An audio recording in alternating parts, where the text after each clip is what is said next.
Hey, what's going on? Ryan here with Intersection Records, and again, unfortunately, we're talking about the death of a great musician, and that's Lou Donaldson, saxophone player, bebop player. He was 98 years old.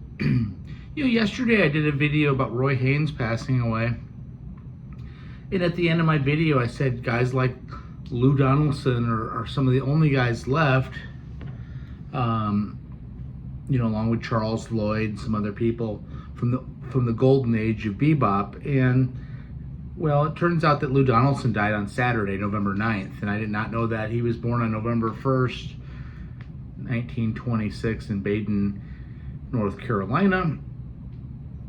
He was heavily influenced by Charlie Parker, as most were of that era. He enlisted in World War II in the Navy. He was first stationed up near Chicago, where he was introduced to some of that Chicago blues scene. His playing was very soulful and very bluesy. Again, unlike Parker, his career spanned all the way until 2018. He first recorded with Milt Jackson and Thelonious Monk in 1952. Went on to play with people like Blue Mitchell and Horace Silver.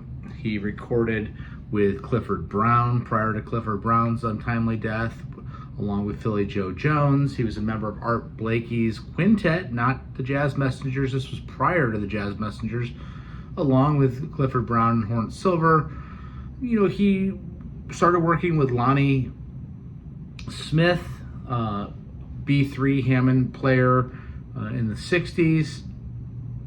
He kind of had a signature song called Alligator Boogaloo, along with a young George Benson on guitar with Lonnie Smith in 1967. They did a cover of Bobby Gentry's single Ode to Billy Joe, which was a song, kind of a country song about suicide in a Mississippi town, jumping off the Tallahatchie Bridge. He covered that song, and that song was sampled by hip-hop artists such as Tribe Called Quest and Kanye West. The song was sampled over 200 times, his version of that. He had a way of combining hard bop and soul jazz in the late 60s. It kind of became part of his signature as well. He had other songs that were covered and sampled by people like Amy Winehouse. I was able to see him twice, once in 2005, once in 2006, along with Lonnie Smith on keyboards. He was an impeccable dresser and a great player then,